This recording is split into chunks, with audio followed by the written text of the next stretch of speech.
तर आजची आपली रेसिपी आहे मस्त आंबट तिखट असं आंबट वरण।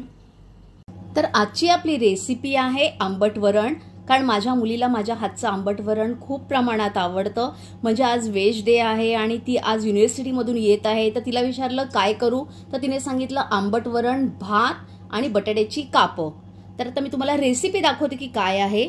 तर इकडे तुरीची डाळ आहे, ह्याला कुकरला 4 ते 5 शिट्या देऊन मी शिजवून घेतलेला आहे आणि आता इकडे घोटून घेतलेला आहे। तसंच फोडणीसाठी आपल्याला लागणार आहे राई, जिरं, हिंग, तसंच हळद आणि मीठ देखील आपल्याला लागणार आहे।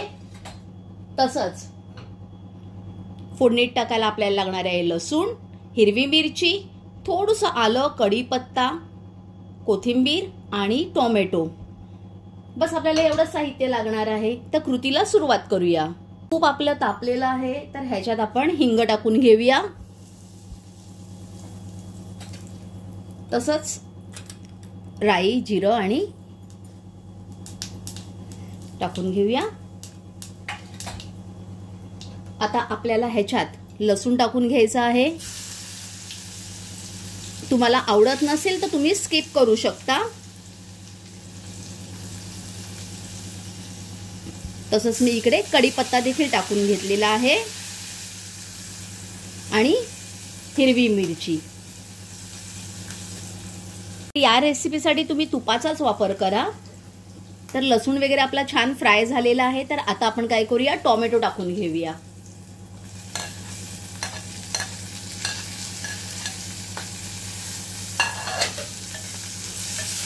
आणि टोमॅटोला व्यवस्थित शिजवून घेऊया। तर आता आपण ह्याच्यात काय करूया, हळद ऍड करूया,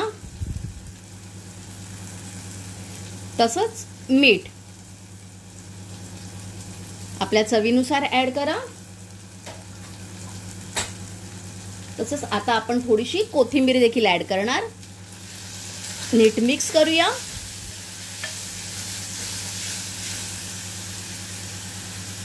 आता ह्याच्यात आपण घोटलेलं हे वरण ऍड करूया।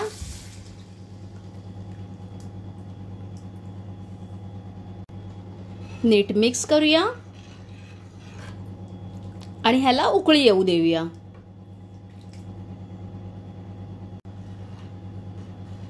तर उकळी यायला सुरुवात झालेली आहे, तर आपण राहिलेली कोथिंबीर देखील ह्याच्यात ऍड करूया।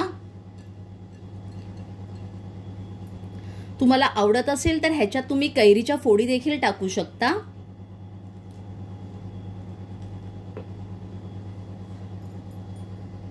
तर इकडे बघा आपल्या वरणाला उकळी आलेली आहे। हे बघा, साधं एकदम सिंपल पद्धतीने आहे, पण अतिशय चविष्ट असं बनतं। तर आता उकळी आली आहे, मी गॅसची फ्लेम बंद करते आणि तुम्हाला सर्व करून दाखवते।